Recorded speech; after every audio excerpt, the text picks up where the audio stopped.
ایک آئی فون نے 3 جانیں لے لی، بیٹا بھی گیا، باپ بھی گیا اور ماں بھی گئی۔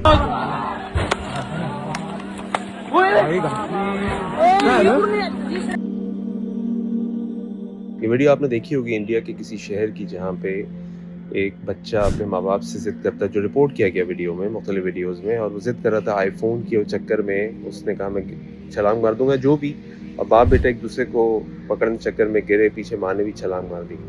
ایک آئی فون نے 3 لوگوں کی جان لے لی۔ دیکھیں یہاں ایک بڑی اہم چیز ہے، حقیقت کیا ہے تو اللہ کو پتہ ہے، مجھے نہیں معلوم، میں تو جو سوشل میڈیا پہ دیکھا آپ کو بتا رہا ہوں۔ لیکن ایک چیز جو میں نے بہت زیادہ نوٹ کی آج کے دور میں اپنے بچوں کے لیے، وہ یہ ہے کہ ہم نے اپنے بچوں کو نہ نہیں کرتے، ہر چیز دلانی ہے ان کو، ہر خواہش پوری کرنی ہے ان کی، جو بالکل غلط ہے۔ اپنے بچوں کو نہ کرنا سیکھیں، اپنے بچوں کو نہ سننا سکھائیں۔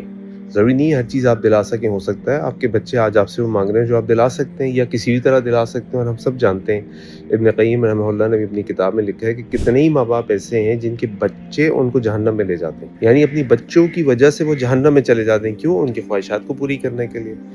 تو اگر یہ خواہشات جائز بھی ہوں، پھر بھی ہر چیز کا ایک وقت ہے اور ایک طریقہ ہے اور ایک معیار ہے۔ ضروری نہیں کہ اللہ تعالیٰ نے اگر آپ کو نوازا ہو تو آپ جو آپ کا بچہ مانگے آپ اس کو دے دینا ہی، اس کو وہ چیزیں جو اس وقت اس کے لیے صحیح اور ضروری ہے۔